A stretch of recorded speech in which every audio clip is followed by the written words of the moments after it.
your second test, which takes place on Thursday. And we are finishing off our section on communication technologies by exploring the history of the internet. During our discussion today, we will be looking at both issues involving management and control, as well as this discussion of users shaping new technology. Now to begin, the first thing I want you to recognize is that when we talk about the internet, we're not talking about a technology per se. You can consider the internet to be more of a technological system. It is a system that is comprised in large part of two major components. The first being the computing component, the second being the communications aspect of the system. The communication aspect of the system, of course, is that which includes connecting these computers vis-a-vis telephone lines, fiber optics, cables, and the like. And with the computers themselves, you have, for instance, the ability for computers to essentially communicate or talk to each other, no matter where, in fact, these computers are located. So in many ways, when we talk about the internet, we are talking about a system that spans a wide geographical boundary. Now, when we consider the internet in our story of communication technologies, the one thing that I want you to understand is that the method of sending messages vis-a-vis the internet is fundamentally different from the kinds of systems that we have talked about so far. And it is, in fact, what makes the internet so unique. This unique and very different way of sending messages on the internet is through something we call packet switching technology. And think of packet switching technology as the thing that makes the internet completely different from the technologies we have been talking about so far, like, for example, the telephone or the telegraph, etc. Packet switching technology works in the following way, and I'll give you a few diagrams in a few minutes. With packet switching technology, think of a message that you send over the internet as a digital packet. This digital packet is then broken up into little bits. Each of these little bits, however, has something in common. What they have in common is a common address. Having this common address allows each of these little digital bits to go through different routes and different servers. So each digital bit of your packet is not getting to its final destination in the same way. They are traveling through different routes and different servers. However, the reason why all of those little digital bits are able to get to their final destination is because of that common address. And once they get to their location, that message can be put back together again, getting your original message. Think of packet switching technology then as what we call a decentralized way of sending a message. You have a packet, it's broken up into bits, but all of these bits don't travel in a direct route. They travel through different routes. And by doing so, they travel in a decentralized way.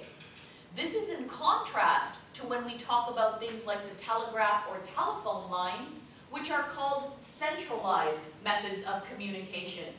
In these cases, your message is going to go from point A to point B to point C to point D before getting to their final location. For those of you who could use some sort of visual cue of how packet switching technology works, I'll give you a few basic diagrams. Here's a very basic one. With packet switching technology, here is your message. That message then is broken up into bits, A, B, C, D. A, B, C, and D are going to travel, as you can see, through different routes, but they all have something in common, that common address. And that allows them to get to their final destination, where the message is put back together again, and you get whatever you sent. When we talk about this common address system, it looks something like this. So, generally speaking, each digital packet will have its data, but will have common headers, which allow it to get to its final destination. And for those of you who don't necessarily understand what we mean by packet switching or how it takes place, think of it, for example, in the following way.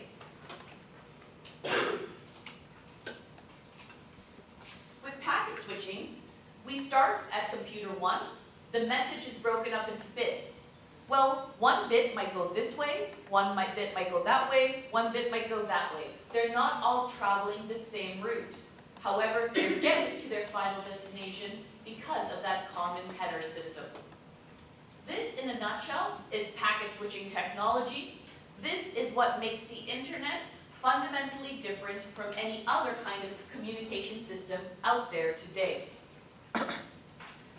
Now, the next thing then I want you to consider is the history of packet switching technology. How, for example, was it first developed? And our story of packet switching technology is again a story about an idea we have explored before, a story of success and failure. In the case of packet switching technology, what's interesting is that packet switching was actually developed around the same time by two different people in two different parts of the world. It was developed by a man named Paul Baran in the United States, and it was developed at the same time by a man named Donald Davies, who was working in Britain. But although these people created a similar system, only Paul Baran's version of packet switching technology in the US is ultimately going to become successful.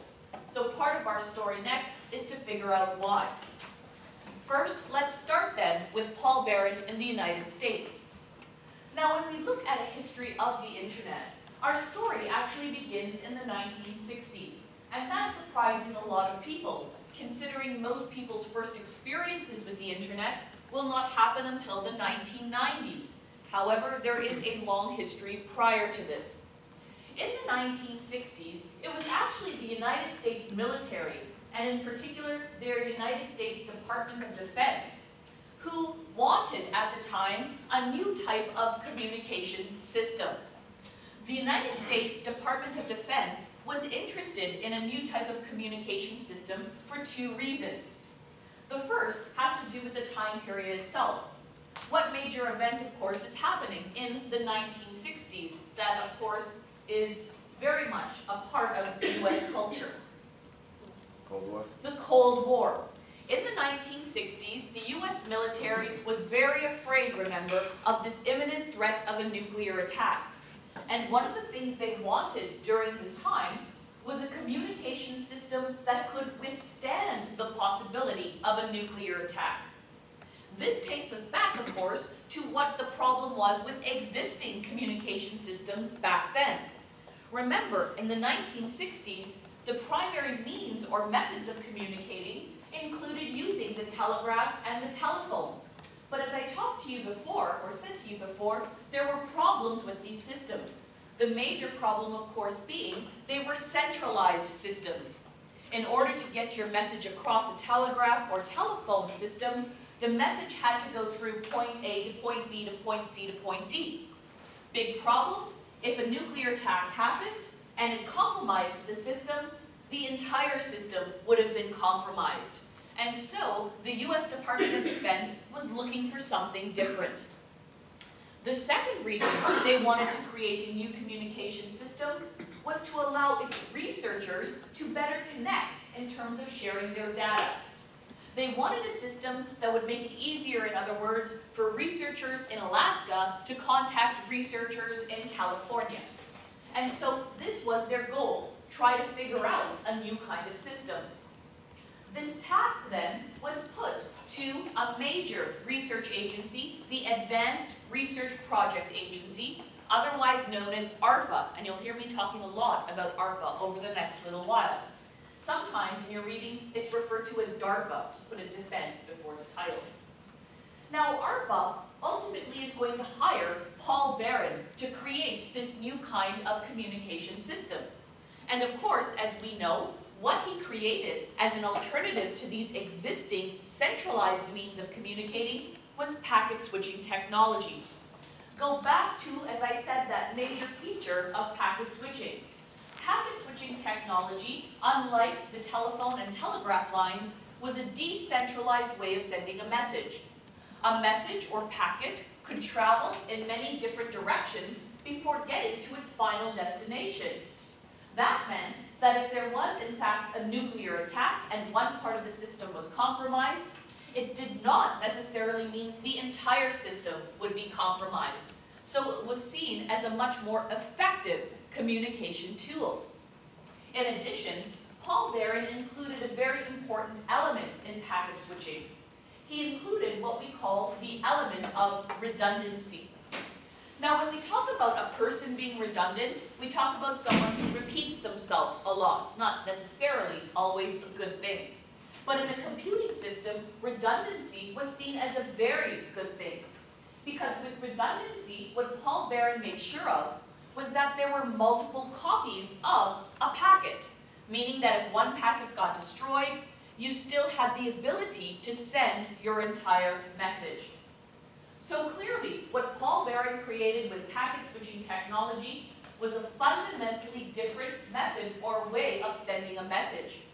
And to add to all of these differences, with packet switching, you required little to no human involvement, whereas with your traditional telegraph and telephone systems, there was a great deal more human involvement required.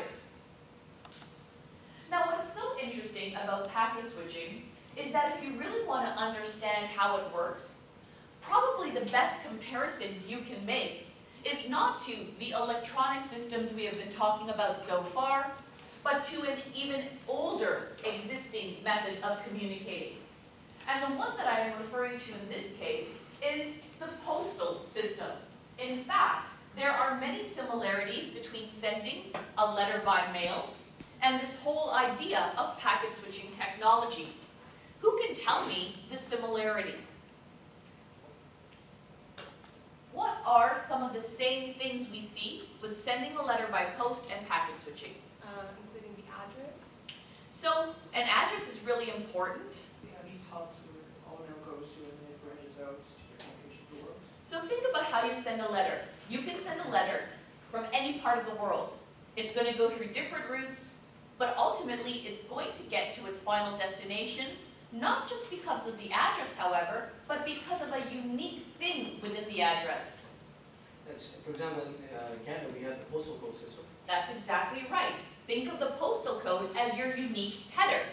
The postal code is what separates different streets from each other that have the same name. In Toronto, you might have 5 Yonge streets. How is the mail or post person going to figure out what Yonge street you're talking about? It's with the postal code. That's why if you send a letter with the wrong address but the right postal code, it's likely to get to its final destination. But if you send a letter with the right address and the wrong postal code, it's probably not going to get there. The postal code is unique. The letter can be sent anywhere, everywhere. It can go through many different routes or hubs, but it's going to get to its final destination. So when you think of it, it's quite clever. One of the most unique and new methods of communicating in many ways represents or resembles one of the oldest methods. Now, one of the major things I want you to think about, and you can find this in your notes, is the following. I want you to really think about why Paul Baran initially created packet switching technology, because it plays a huge role in our story of why, ultimately, he's going to be far more successful than Donald Davies will be in Britain.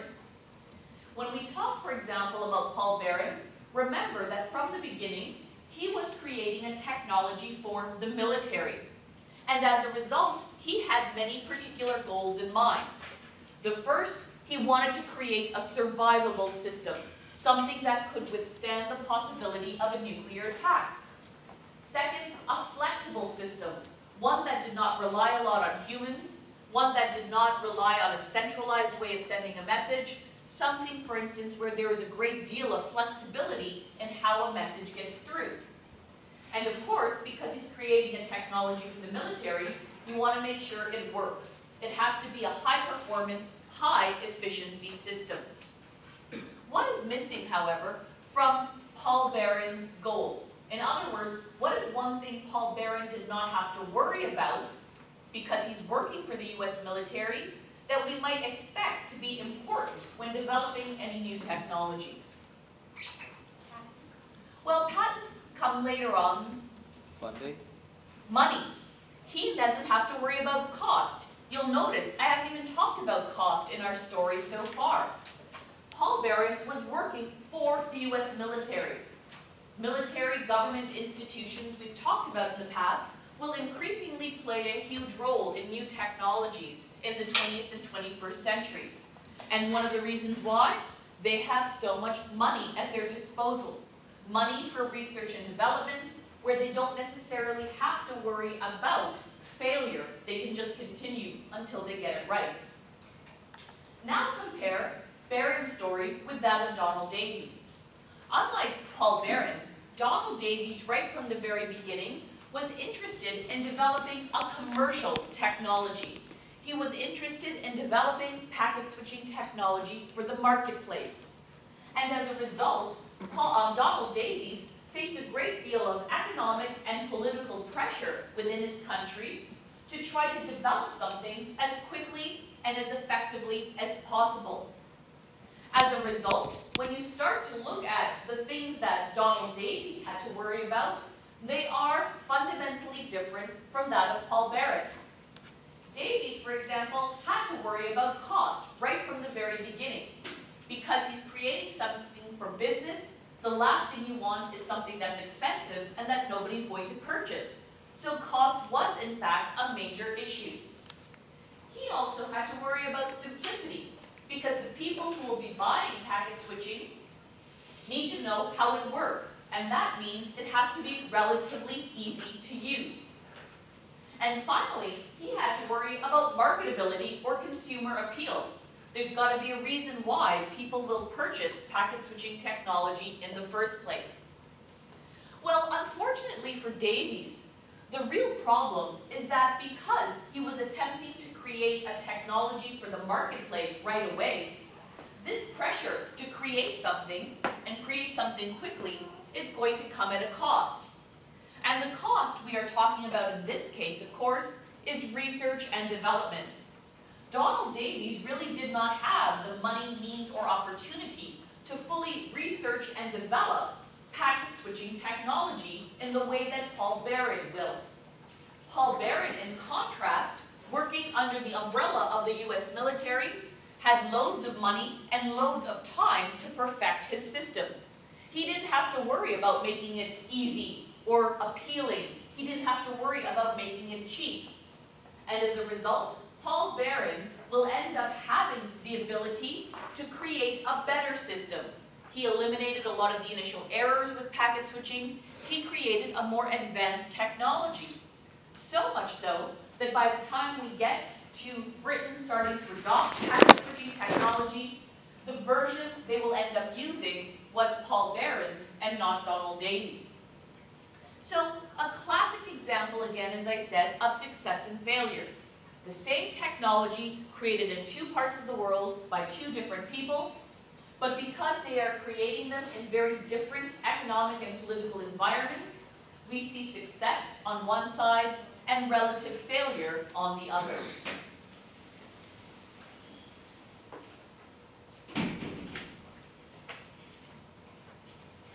Now this leads us to the first system, which will use packet switching technology.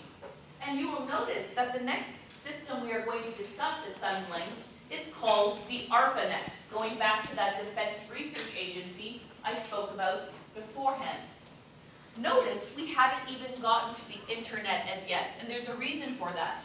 Our story of the internet is not going to take place until a little ways down the road. For now, I want you to focus on this new system called the ARPANET, which was developed in the 1960s. ARPA network, in other words. And when we think about the ARPANET, a good thing to understand is that the ARPANET, in many ways, is the grandfather of the internet. There is a link or a connection, but we need to first understand how the ARPANET was used before we can get to this idea of the internet. Now, the ARPANET was the first network that we consider to be a distributed network. In other words, the first one that was built, which allowed two or more computers to connect to one another using this unique system of packet switching technology. Again, the US military was responsible for creating the system, but this time the development of the system came into the hands of a man named Lawrence Roberts. Now, when Lawrence Roberts created the ARPANET, It was designed in large part based on three major components. These three major components were host computers, mini computers, and then the telephone lines to link the system together. For those of you who want to see what this relatively basic system looked like at the time, it's something like this. Now let's see if you were paying attention last class. Which of these computers, these or these, would be considered the mini computers? And which would be considered the host?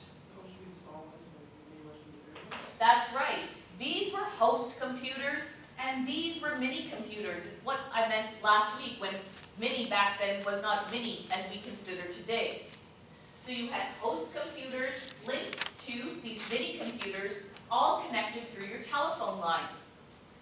Now when Roberts first created the ARPANET, he did it in many ways based on his own managerial style. Roberts is kind of laid-back individual, and ultimately what he decided was to build the ARPANET on a very different method of functioning. And this method that we talk about is something called a layered system. L-A-Y-E-R-I-N-G, layering.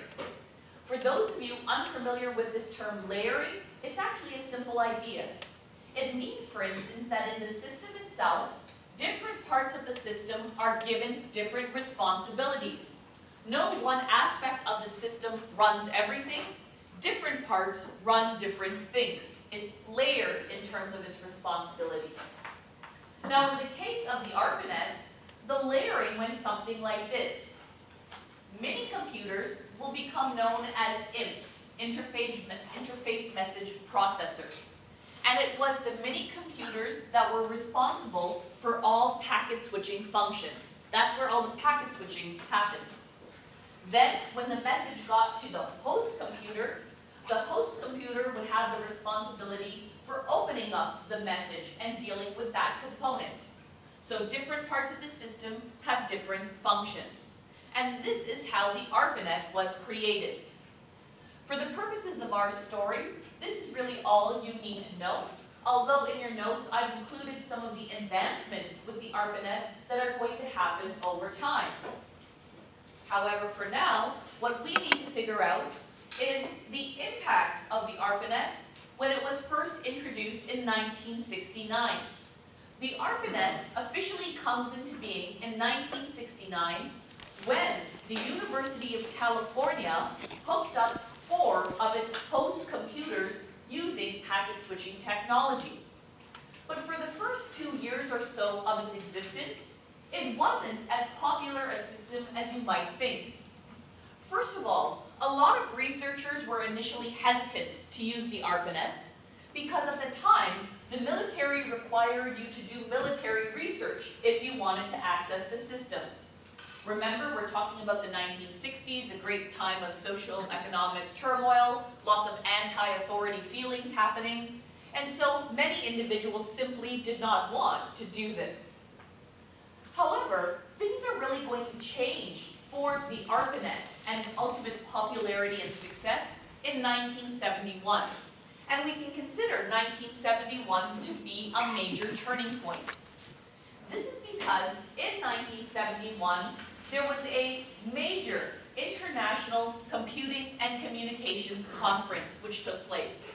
And this was the type of conference where many researchers from all over the world attended, as well as the telecom industry attended. And it was during this time where people for the first time saw the uniqueness and really amazing capabilities of packet switching technology. It's actually the first time the telecom industry became aware or familiar with this new kind of system, and it got a lot of researchers really excited. So after 1971, what we clearly see is a growth, for instance, in the use of the ARPANET really for the first time.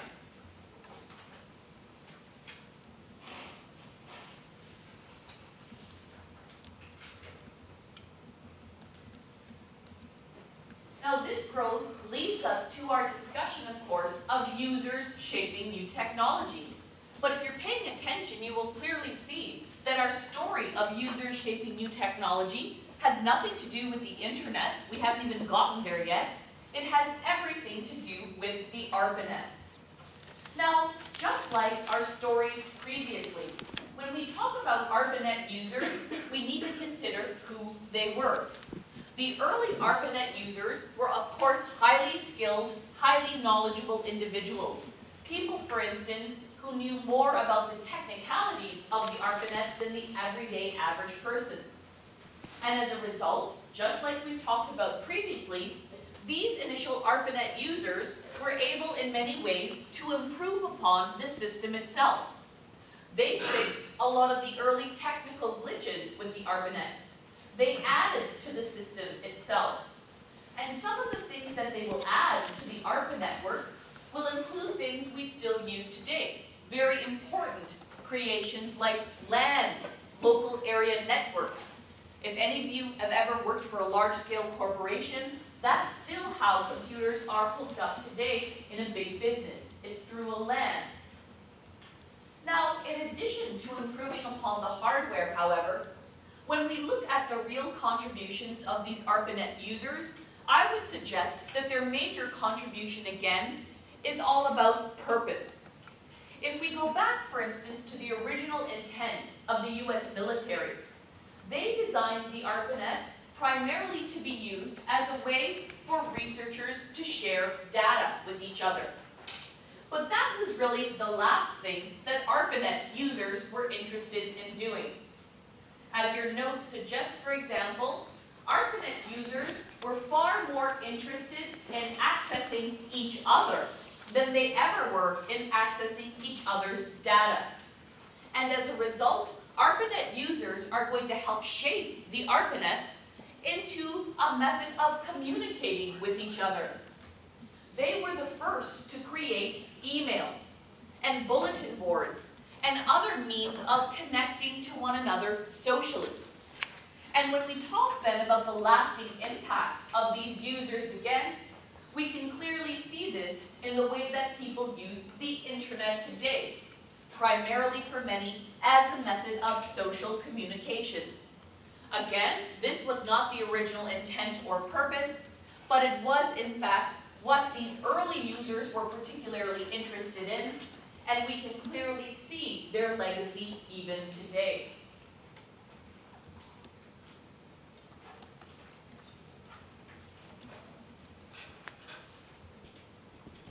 Finally, we can now start talking about the internet.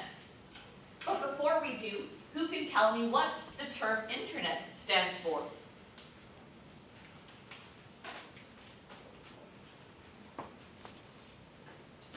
Internal network, maybe? Inter-networking, interconnected networks. Understanding this actually plays a huge role in understanding what the internet is.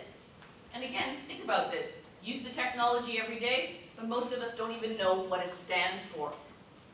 Interconnected networks. This is the way that I want you to think about the origins and development of the internet. Our story really begins again in the 1970s. In the 1970s, we know that the US military at this point had developed the ARPANET. But over time, they had also developed two other systems using packet switching technology. One system was called SATSNet, and the other was called PRNet. SATNet, of course, was a network using satellites instead of telephones with packet switching. What about PRNet? What system would they have used for communicating? The only one we've talked about? Personal router? Only one we've talked about that starts with R. Radio, packet radio. So they had created three networks, PRNet, SATNet, and ARPANET. Each of these networks used packet switching technology, but there was, of course, a huge problem. The military was unhappy with the fact that while you could send a message vis-a-vis the ARPANET, or PRNet, or SATNet, you could not send a message through each system. In other words, ARPANET couldn't talk to SATNET, SATNET can't talk to PRNet, etc. So the next step, of course, was trying to figure out a way to get these networks to talk to one another, connect to one another. And ultimately, this task is going to go to Robert Kahn and Vincent Cerf. That is why Kahn and Cerf are historically known as the grandfathers of the internet. What Kahn and Cerf will end up creating, of course, was a common standard. We talked about standards a great deal last class. They are going to create a common standard, or language, in other words, that essentially will allow these networks to communicate with each other. And the language or standard they developed is one we still use today, something called the Transmission Control Protocol, or TCP. Over time, they will break that protocol down even further and include an internetwork protocol, or IP. And when you put this together, TCP/IP is still the standard we use for internetworking today. Once this standard was put in place, and once it will allow all of these systems to use packet switching technology to send messages back and forth, essentially what you get is internetworking, or what we call the internet. The idea of the internet was very much based on things we've talked about previously with the ARPANET. It was a layered system, where again, different parts of the system are going to, for example, be responsible for different things. And again, in your notes, I've given you some idea of the advancements with this whole idea of internetworking that will take place after the incorporation of this original standard. So clearly, the internet has a long history. It has roots far older than what many people know of. And still at the same time, let's look at the chronology in our story. The internet really starts to take off in terms of military usage in the 1970s, but as we said earlier, it's not going to become really a public technology until the 1990s. So the next thing we need to figure out then is how the internet is going to go, quote unquote, global. How is it going to go from primarily a military device into a device that is used by everyone, everywhere? There are many things we could talk about in this development, but I'm just going to highlight a few in our story today. The first takes place in 1972, because as early as 1972, the US military was well aware of the commercial potential of packet switching technology. And interestingly, they went to our friends AT&T at the time, asking them if they would be interested in developing packet switching technology. But, and now this shouldn't surprise you, AT&T at the time said thanks, but no thanks. We don't really want to use packet switching technology. Why would AT&T, for instance, have made this claim? Why would they have initially been hesitant about using packet switching technology? They're embedded in their telecom industry, and they don't see profit. Well, they were embedded in telecom, but it wasn't necessarily profit, although they questioned the market. They also were used to the existing system, the existing telecom system, which was based on a centralized method of communicating. The telegraphs, remember the telephones, point A to point B to point C to point D. Packet switching, completely different. Not something they were used to, and not something they were sure would work. Now, over time, the telecom industry will start to see the major potential of packet switching technology. And this, in fact, takes us to a historical issue of management and control I want you to consider. For many years, the telecom industry actually attempted to incorporate their own standard with packet switching technology. They devised a standard called X25, and it became the big competitor to TCP/IP for a number of years. For years, people were trying to figure out, in fact, what the best standard would be. There was a great deal of debate in trades journals and conferences and the like. But ultimately, of course, we know TCP/IP will win the day. However, I again want to show you why this so-called technical issue was really an issue about power and control. And it goes something like this. With TCP/IP, I've already mentioned to you that packet switching was based on a layered system, with different parts of the system having different responsibilities. However, with X25, there was in fact only one area where you would have almost total control over packet switching functions. Can anybody guess what area that would be if this standard was created by the telecom companies? Where would most of the functions or responsibilities for packet switching have come from with the telecoms standard of X25? In the telephone part of the system, the communications aspect. In other words, if X25 had won the debate, the telecom industry would have essentially owned and completely controlled packet switching technologies and ultimately the internet today. So again, a technical debate that is about power and control. Ultimately, TCP/IP will win this debate, standards debate, because it was the de facto standard. It was the one that people were used to, people were familiar with, and that people didn't want to change over time. Sometimes this happens. If you're first out, people get used to you, and the last thing they want to do is to change the system. Now, in addition to this idea, we turn next to 1975, where a new military branch took over the ARPANET itself. This branch was called the Defense Communication Agency. But think of the agency itself, Defense Communication. What it simply means is that this agency increasingly required secure data to be sent over the ARPANET. Data that would require passwords and codes and logins. Everything was secure and private.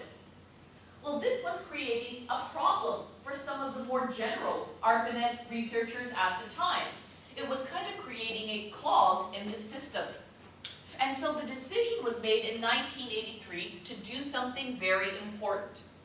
And what was done in 1983 was a splitting of the ARPANET into two networks. The new network that was created during this time was not surprisingly called MILNET, or Military Network. And this now became the place for all secure communications. This became the place for your logins and your codes and your passwords, etc. But what is this going to do for the ARPANET? Why is this important? If MILNET is the place for secure communications, why is this crucial in our story of the internet going global? It gives general access to other people. Now it opens up access to a greater number of users for the ARPANET, and that's exactly what starts to happen. In 1987, for instance, one of the first or major groups to get onto the ARPANET is going to be the National Science Foundation. Now, historically, the National Science Foundation is a group that has many links to most academic institutions, universities, schools, colleges, and the like. And it is no coincidence, for instance, that most people's first taste of internetworking will come through a university or college setting, long before the internet will become commonplace in people's homes. But we also need to figure out how the everyday average person will be able to access the system over time. And again, we can turn a little earlier to the 1980s, when the US military decided to fund $20 million and put it towards all new computers being manufactured. They put that money in to allow new computers to understand the TCP/IP standard. Well, by the 1980s, what kind of computers are being built? personal computers, and there you have another connection to think about. With personal computers having this compatibility or capability, we can start to see why slowly they are going to transition into people's homes. Now in the 1990s, we really start to see the true commercialization of the internet take place. And there are a couple of reasons for this to consider. The first is going to be the introduction of an address or domain name system, which of course we're going to talk about a little bit after the break. And with an address system, we are talking about a better way, for instance, for individuals to access content. But even more importantly than that comes through the work of a man named Tim Berners-Lee. Tim Berners-Lee has been given a lot of credit for essentially making the internet global.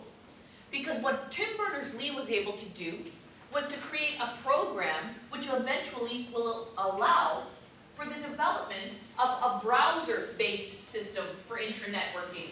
In this case, the World Wide Web browser-based system. Who can tell me here why the development of a browser system will become so important for people, for instance, the everyday average person, to use the internet?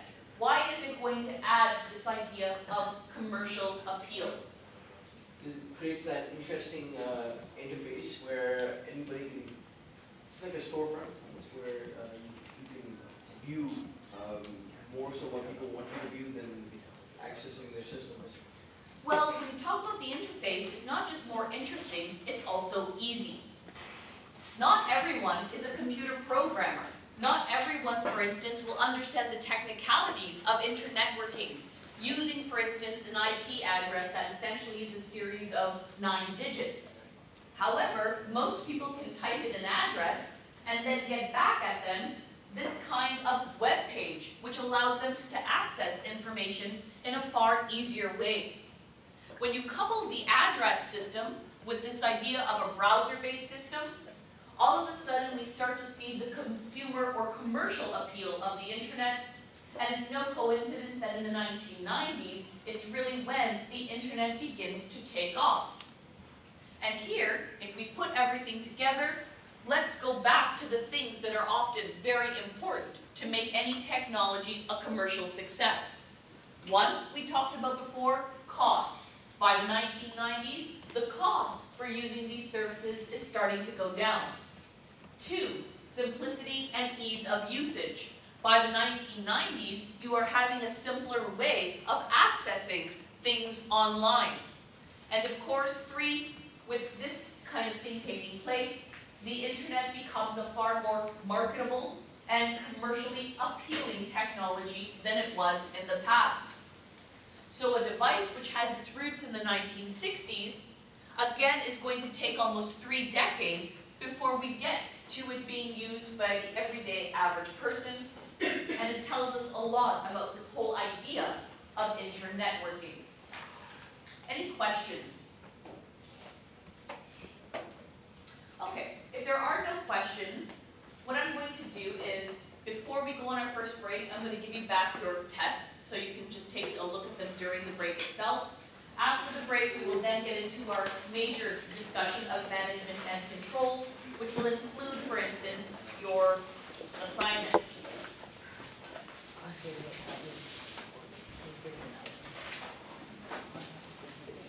You can keep these. However, I urge you not to destroy them, just in case I need to take a look at them at some point later on, so make sure you keep them with you up until the end of the semester. All right, Anthony? Mitchell? Miriam? Justin, who? Jen?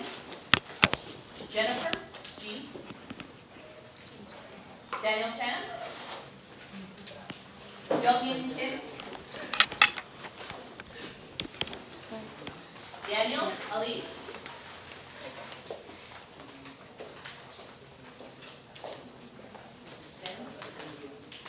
Tyler?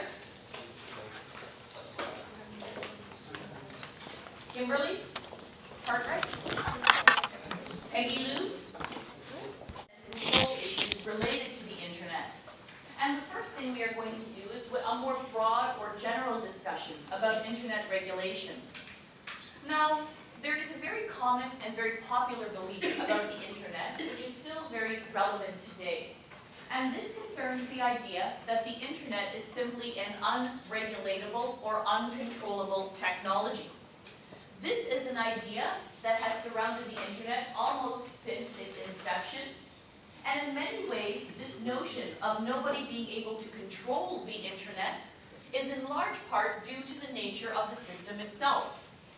For example, what is it about the internet which makes people believe, and still believe today, that it is an ungovernable or uncontrollable technology? Accessibility.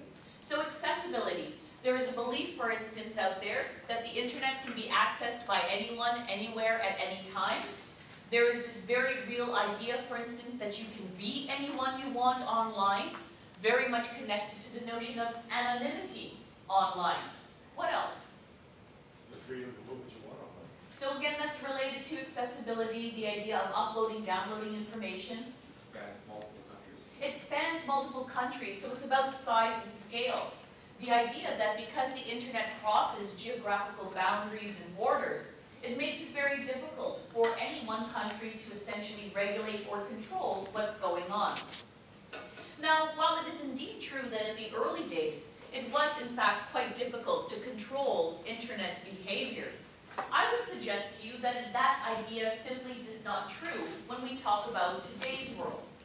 It sometimes happens that laws take time to catch up to new technologies, but when we look at the case of the internet, we will actually see that many laws have in fact caught up to internet usage, and that some of the activities that happen online can in fact be regulated and controlled through laws the very same ways they can in the real world.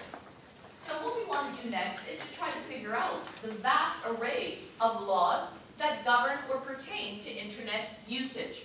What types of laws, for example, out there control your behavior online the same way they control your behavior in the real world?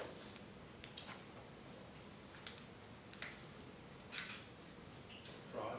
So internet fraud. If you commit fraud of any kind online, you can be found culpable, and then, for example, you can face a criminal intent.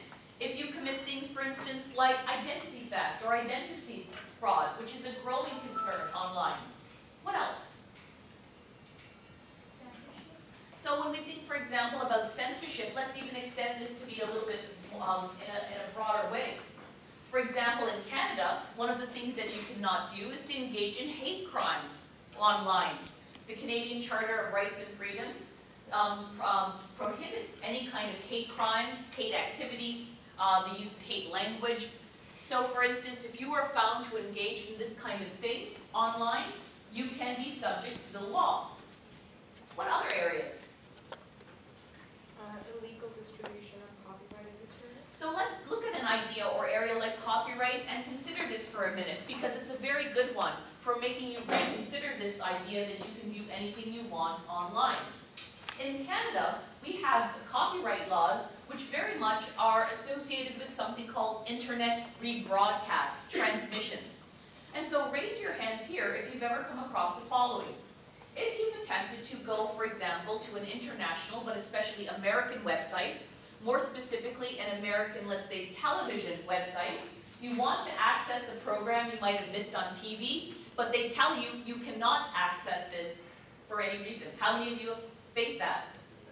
Now American. So much for being able to access whatever you want, whenever you want. It's simply not true. It's the Canadian copyright laws which prevent you from accessing these rebroadcasts. Now, what some of the Canadian television broadcasters have done is to try to put these programs on their website where it is legal, but at the same time, most of you know, there are far fewer numbers of shows that are available, and so content, for the most part, is lacking. Now, in contrast, look at something like illegal downloading of music, where in the United States, for instance, they are extremely strict about this. There was an article in the paper even last week about an individual, just an everyday average person, who has been sued hundreds of thousands of dollars for the illegal downloading of music. and that the criminal courts in the US upheld this conviction for what he did. In contrast, in Canada, it is actually not necessarily illegal to download certain kinds of content online, including music, and so the laws here are quite different. What else? Think of criminal behavior. Think of everyday behavior. How about like child pornography? Child pornography, that's exactly right. When you think of child pornography, for example, start to imagine just how prolific police today are about setting up things like cyber squads, crime squads, just to control what's happening online in terms of child pornography. If you're caught with child pornography online, you are of course going to be subject to the law the same way you would in the real world. Even just recently with like Ed Snowden, right? They basically track everything you do, and if there's like, you know, they find it odd or something, they can just track you down, They can charge tra- you with terrorism. They can track you down, and that brings up even another issue associated with online usage. The issue, of course, of privacy. The idea, for instance, of privacy online is almost a misnomer, because what most people think to be private in terms of the information they use or access online is really anything but. And in fact, we can clearly see this to be the case when we talk about areas like social networking sites. Social networking sites are, of course, used by hundreds of millions of people worldwide, but one of the biggest mistakes people have is this erroneous belief that their information is private. In fact, it was the Canadian Privacy Commission who just a couple of years ago censored Facebook, forced Facebook to change their privacy laws because Facebook's original privacy settings were simply too low. It was easily, for example, accessible. And this idea of privacy online is something that I want you to consider in many ways. For instance, when we talk about social networking sites, what most people don't realize today is that increasingly, nothing you put online is private, even if you want it to be. This is especially true when we talk about law enforcement agencies as well as employers. In fact, one of the most common practices today upon graduation, and many of you should be aware of this, is that if you're a person looking for a job, increasingly employers are asking you to access your Facebook page. They want, for instance, to see whether or not the kinds of behaviors you engage in after hours make you a good citizen for the workplace. Now, you of course can say no to this. You can say that's a threat to my privacy, but I also guarantee 100 other people are going to say yes. And so all of a sudden, that makes finding a job that much more difficult. Law enforcement agencies have also made it a point of showcasing what goes on, for instance, on social networking sites. There have been many interesting cases, especially those, for instance, involving drunk drivers. So a drunk driver goes to court, they say, this is my first time, I've never done this before in my life, blah, blah, blah. Police go into their Facebook site, they take down pictures where they see a person in various stages of inebriation on a regular basis. They prove, for instance, this is more common behavior than the claimant has proposed, and all of a sudden, this has been used in many successful convictions. So, privacy is a very interesting thing to think about. And for those of you who think, well, maybe I'll just take down my Facebook page, I can always make things private, think again. That information never goes away. When you sign up for Facebook, you sign up essentially for life. The stuff might be offline at some point, but Facebook will keep everything you have ever posted and has the right to keep everything you have ever posted online. So this whole idea of privacy is one we need to consider. We can even expand upon this. Many people think it's great that you have technologies like Google, which allow you to zone in, for instance, on someone's house or someone's street. But think, for example, of a problem that can be when we start talking about using this information for far more illegal activities. Think about the idea, and this has been proposed by many, of us being a culture where we use technology, but we really actually don't know how to use technology. It's the idea of being technically proficient, but lacking, for example, in understanding long-term implications. And this clearly can be recognized when you talk of individuals, for instance, sending naked photos of themselves on their computers or through their cell phones. thinking that information is going to be private, but obviously that information never being private after the fact. So a number of things to consider with privacy, and all have to do with how our behavior is regulated online. Go back to even something we talked about earlier with the idea of hate crimes and hate laws and expand upon that. Think about the issue of slander or libel. You might think you can write about anybody you want online, say whatever you want. But if you say something they don't like, they can sue you for slander and they can sue you for libel. So the idea, for instance, of being able to write what you want, being able to access what you want, is really not true when we start to think about how our behaviors are controlled. Now, let's look at some of the more current issues involving, for instance, the North American usage of the internet. There is actually a debate out there that has been going on quite recently surrounding internet usage in North America that does, I guarantee, have an impact on each and every one of you. But it's probably a debate most of you have never heard about, which again is a bit of a problem. Does anybody here know the name of one of the major debates taking place currently in relation to internet usage? It has everything to do from accessing content to how much you should be charged for bandwidth online.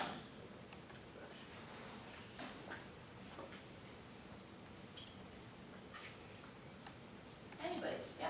Is it like CISC or something like that? No, it's two words. Both start with N.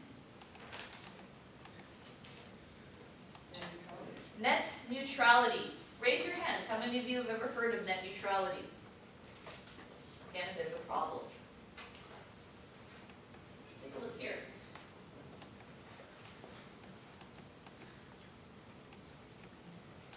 Net neutrality can be considered to be the guiding principle of internet usage. It's been around since really the internet started being used by the general public. And what we're going to do next is to understand what net neutrality is, how it's been violated in many cases in North America, and again how that has the impact on each and every one of you. First of all, as I said, think of net neutrality as a principle. And the principle of net neutrality is as follows. It's the idea that the internet should be kept open and free from interference or restrictions from service providers. It's the idea, for example, that certain users and certain applications should not be favored over others, that the internet should be kept neutral. What is really the basis of the net neutrality principle is that ISPs should have no control about how you access the internet and what you access online. That they should just provide you with the service, but they should have really no role in terms of content or in terms of how you access the system.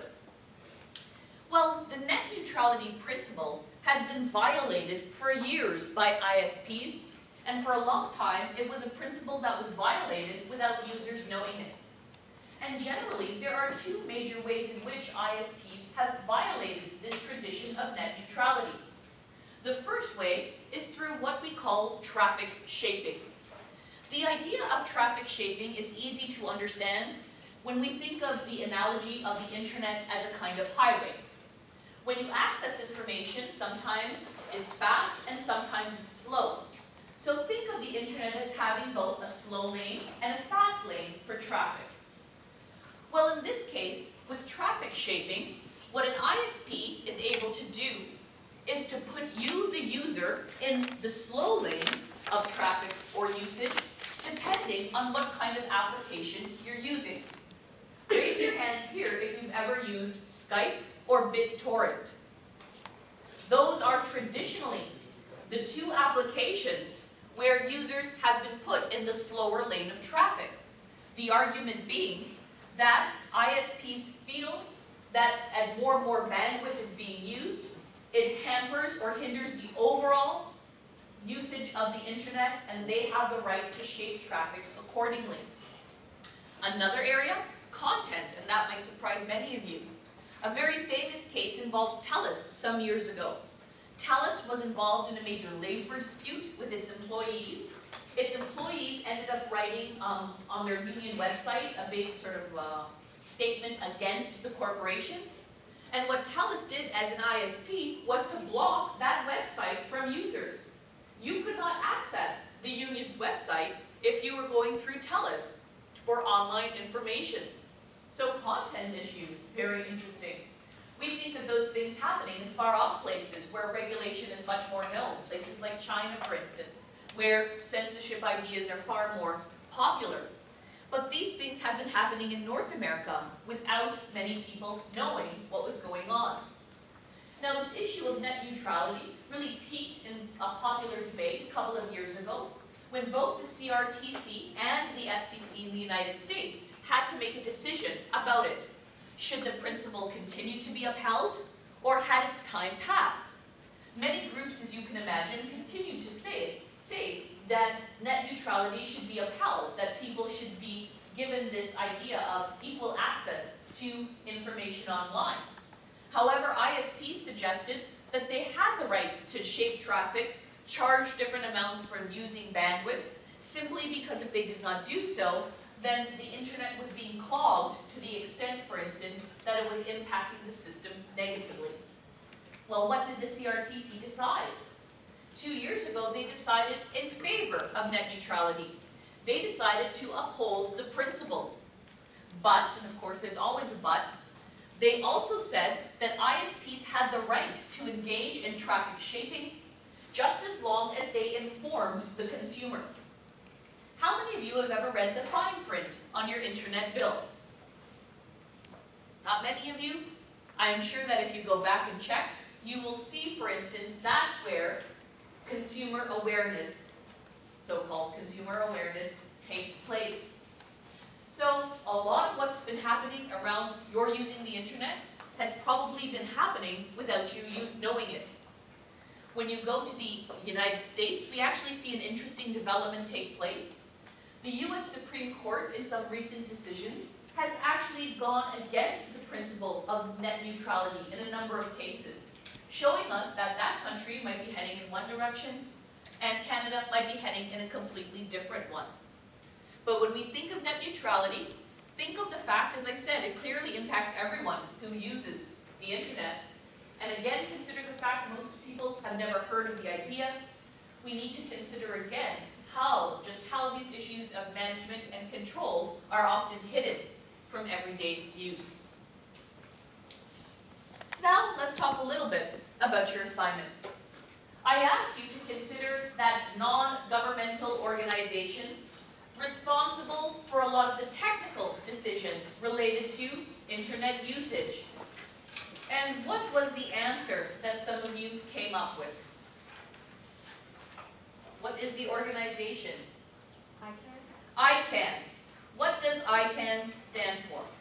Internet Corporation Assigning Numbers and Names. The Internet Corporation for Assigned Names and Numbers, an organization that was developed or created in the late 1990s, located in California, and is responsible, as we said, for many technical decisions. Now, of course, what we need to consider is the importance of these technical decisions, and there is one in particular we need to look at closely. What type of technical decision is ICANN primarily responsible for?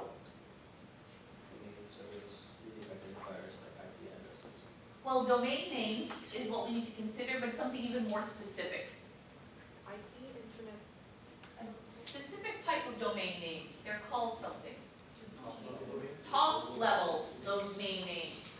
TLDNs.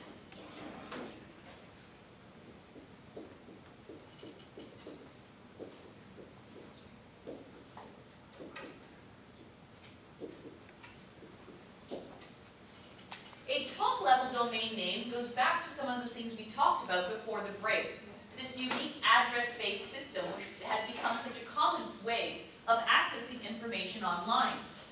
With a top-level domain name, what you essentially get is a particular category where you, as the user, know where information comes from. For instance, with .com, you have commerce, or you have commercial websites.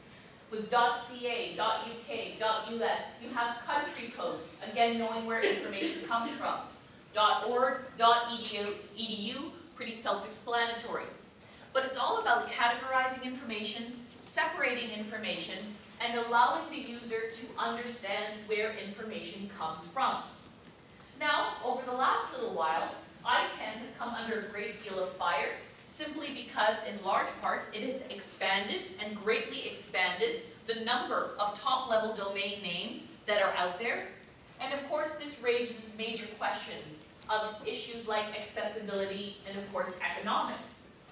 But for the purposes of our class, we want to consider one of the most controversial top-level domain names that ICANN debated about for a number of years. A top-level domain name that ICANN rejected 2 or 3 times before finally accepting it just about a year or a year and a half ago. What top-level domain name would this be? .xxx.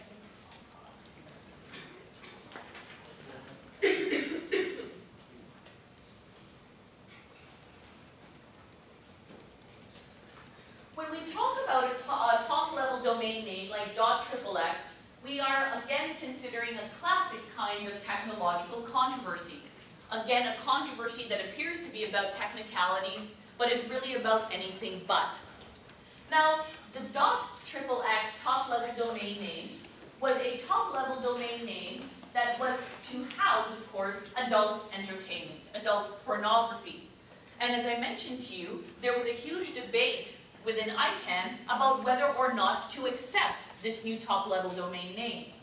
On one side of the debate, you had many groups in favor of it. On the other, you had a number of industries that rejected the idea. And what I want you to try to figure out next is why each of these groups were in favor, why they were against it, and why this becomes such a politically charged issue. So let's start with the for side. Parent organizations, schools, libraries, employers, police, European governments, all at one point in favor of .xxx. Why? Let's start with schools and parental organizations. Well, I suppose for like schools and stuff, then you could like block that out very easily. Exactly. With a top-level domain name, one of the things you can do easily as a user is block information. Just block it from .xxx. Any content that comes from .xxx disappears. It never comes onto your computer. You can imagine how schools and libraries and parental organizations would have been in favor of this. It would have allowed them to use an easy filter system to block access to this, especially for minors or children. Think of how useful it would be for libraries, where computers are shared by both adults and children at the same time. It's the idea of incorporating XXX, in this case, simply to block out information. What about the police? What would they have been in favor? It's pretty much the same thing in the sense that they can know where it's coming from. They can know where, and they can track what? Track. Child pornography again. They can track illegal behaviors online. Again, by getting some of their cyber squads to enter into these domain names, make sure that nothing illegal is happening. What about employers? Employees more productive. And keep employees more productive. And here's an interesting fact to consider. Well over 75% of all adult pornography is downloaded between the hours of 9 and 5. So clearly, people are doing more than just working when they're supposed to be at work. Unless they're working in the porn industry. Well, unless they're working there. Then it's all business, right? Now, in this case, when employees are accessing things they should not be accessing online, it hinders productivity. So for general businesses, this again was seen as a very useful tool for blocking particular websites. Finally, you had European governments who simply made the claim that accessing adult content was a viable choice for people to have, and they saw nothing wrong, for example, in its legitimacy or usage. Now turn your attention to the other side. And you have groups that are on the same page that are normally not necessarily on the same page. Civil liberties organizations, the religious right in the United States, and the adult entertainment industry itself, all of which had their own reasons for rejecting .xxx. at one point. Why would civil liberties groups have rejected .xxx? Just who decides what's form and what's not. Well, it was actually more towards the individual user, and it was a major civil liberties concern they had. We talked about it just a few minutes ago. An individual's right to something. To watch for it, Watch it, to view it, access it. an individual's right to privacy. Privacy is actually the big concern for civil liberties organizations, and it goes back to visibility. With any normal website, a .com website, you might be looking, for example, at adult content, but the website itself might not necessarily tell you exactly what information is contained on that web page. In contrast, if you are a user now of .xxx, .xxx lets the whole world know exactly what it is you're viewing. There's a type of visibility that comes with this website or domain name that doesn't come with .com. And if you're one who shares computers with others, you're afraid of privacy, etc., this now becomes a problem. And many civil liberties organizations thought that it was hindering privacy rights because of the implications of usage. What about the religious right? Conservative religious groups in the United States. Why were they against it? Probably because they think it might legitimize it. They think it legitimizes adult pornography. They think it legitimizes this type of information. And so here you're talking about arguments based on, let's say, morals or ethics in this case. What about the adult entertainment industry itself? They lose business because all those other people are allowed to walk it. Well, they lose business, but in a very different way. When we think about the adult entertainment industry, they had two major problems with .xxx. Number one, the concern that it was a grandfathered clause. What that simply means is that if you were a .com website beforehand, you could stay in the .com world, and only new adult content would go to .xxx. The bigger problem, however, was making money. And they thought that .xxx would hinder the industry's ability to make money, especially in terms of attracting users. For example, one of the major ways in which the adult entertainment industry gets users on board is through, for instance, general searches. You're looking for something online, you come across something completely different, you go into the website itself, and all of a sudden you pay your money and you become a monthly user for whatever product might be. That kind of thing can only happen with a .com. You don't know what's there, but you're interested in finding out. How is this now hampered by .xxx? With .xxx, you know exactly what kind of website you're going to go into. There is not that element of not knowing, that element of surprise. And the adult entertainment industry was convinced this would in fact hurt its bottom line. So, the adult entertainment industry and the conservative religious groups in the United States actually have something in common, something major in common, besides being against this decision. What are these two groups have lots of in the United States? What do these two groups have lots of? Especially in Washington. They have cash and influence, which comes through what in Washington? Lobbies? Lobbyists. They have two of the biggest lobbyist groups in the United States. These lobbyist groups, at the time, lobbied the Bush administration, which was in power in the United States, to go against .xxx. And in turn, the Bush administration lobbied ICANN to reject the decision, which, as I said, they did about 2 or 3 times. Afterwards, when the Obama administration comes into power, it's going to take some time, but as I said a couple of years ago, they decided ultimately to accept this decision. Why is this a problem? Especially in the early years when ICANN rejected .xxx. What would be a major problem of these groups influencing the Bush administration, influencing ICANN? Because now it looks like it's under government control. Now it looks like it's under government control when ICANN is supposed to be what? Non-governmental. It's supposed to be neutral. It's supposed to be impartial. So again, you can clearly see issues of management and control at play. What appears to be, at first glance, a technical decision, what could be more technical than a top-level domain name, is actually anything but a technical decision. It was really a political decision masked under the guise of a technicality. And when we talk about a group then like ICANN, you can imagine the kind of uproar that occurred because of this decision. There is, for instance, a large segment of society today who believes ICANN should no longer in fact function, its time has passed. A group like the UN should in fact take over what it now does.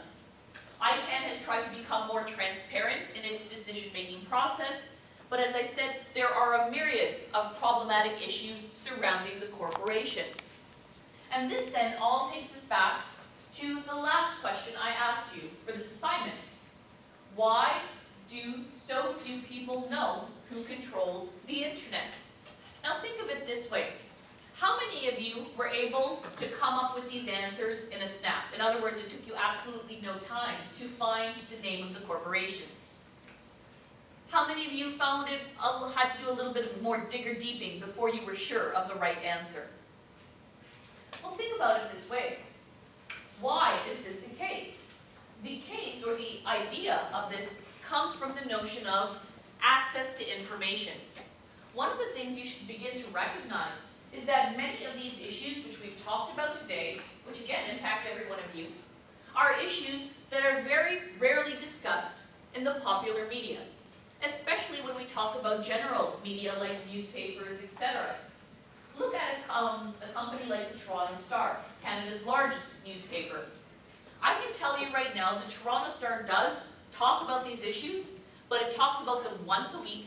It talks about them in one section and one section only. Blink it and you miss it. First of all, does anybody know what section these issues are normally discussed in? I guess. Not opinion, Editorials? not editorials, Politics, not politics. the economic. Business. It's in the business section. Can anybody tell me the day these issues are discussed? Not on Mondays, not on Saturdays, not on Tuesdays or Wednesdays or Thursdays or Fridays. They're discussed on Sundays. Well, here's an interesting thing. There is no business section in the Sunday Star. It's literally half a page in the end of the major section of the newspaper. Again, blink it, you miss it. If you're not looking for it, you probably never know it's even there. Interestingly, it used to be on a Monday, in the Monday section of the economics section of the paper. But again, think of who reads the business section on a Monday. Pretty much nobody. Because on a Monday, there are no stock reports, there are no housing, there are no economic news because of the weekend. So, historically, this information has often been found in a place that is quite difficult to find. And if you don't know what you're looking for, you probably don't even know it's there. Now, I'll give you the name of an individual, if you're interested, who does write many of these articles for the Star. A man by the name of Michael Geist. If you look at some of Geist's columns, interestingly enough, you will see that they discuss almost everything we have been talking about in this class so far. The headlines here. Government's thirst to control the web. What to do with newly surplus TV airwaves. US eyeing domain name power play.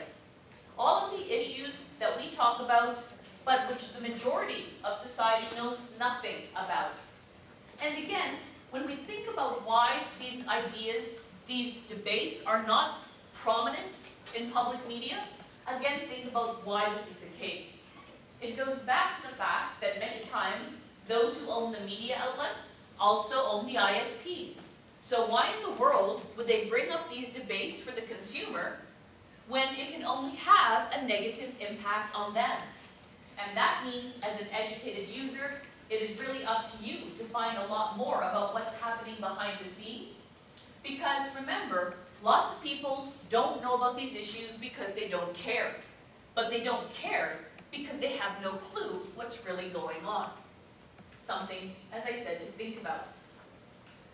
Speaking, I should say, also of airwaves, we just had our talk about our radio frequency spectrum. For those of you interested, go to the STAR's webpage on last Friday. type in airwaves, they actually have an entire article on the use of the radio frequency spectrum in Ontario and in particular in Toronto, telling you exactly what parts of the spectrum are used for AM, for FM, for television, giving you a really good idea of what we talked about in class. Are there any questions then of our discussion or about our discussion today? Is that the only correct answer? Because I have two other. If you have different answers, it's fine, but as I said, this is really about controversial organizations. I'm a bit curious, guys. Is that the same one, the conspiracy theories? No, not a lot of them. He writes a lot about net neutrality. He's a book professor in Ottawa, so a lot of the legal stuff online. So when I was doing some research on ICANN, I came across one of the articles, not sure if it's correct or not, but they said in 2012, they changed the public meetings that they used to have on Fridays, which was broadcast, and it came with a transcription of what went on in the meeting, and they completely stopped that, and they made it more private, so no one can have access on any of the ongoings that are going on in the meeting between the board of directors. It wouldn't be surprising, although the year before they had been trying to make it more open and transparent. But again, when I read most that people too. don't really talk about these issues, and nobody really cares of what's going on, then they can pretty much do what they want. Okay, so you have a lot of information to digest. Let me talk now about your second test. Now the second test is going to take place in much the same fashion as your first. We'll start at 1:45. Make sure you're here for sign-in by about 1:30. If I'm a little late for whatever reason, a meeting, etc., then just wait, I will come to class. You will have about 1 hour and 45 minutes to complete this test. A little less time than the last, but that's because you only have 2 questions. You are going to have 2, however, long answer questions for this exam. Long answer questions, remember, cover a wide variety of lectures and not just one. And the 2 long answer questions, should come as no surprise to you, will be based on our discussion of management and control issues for one question, and users shaping new technology for the other. We've discussed this in a number of different lectures, a number of different times. As I said, it's your responsibility to connect the dots, put these things together. Again, reminders of single spacing your answers, writing on both the blank and line sides of the booklet, that kind of thing. Making sure all labels are taken off. Are there questions generally before I let you go study? Yeah. We have questions from today's lecture as well. Yeah, everything from our lecture on the telephone to today's lecture. So when I say communications, it encompasses everything. Sorry, you said users shaping new technologies and what was it? Management control.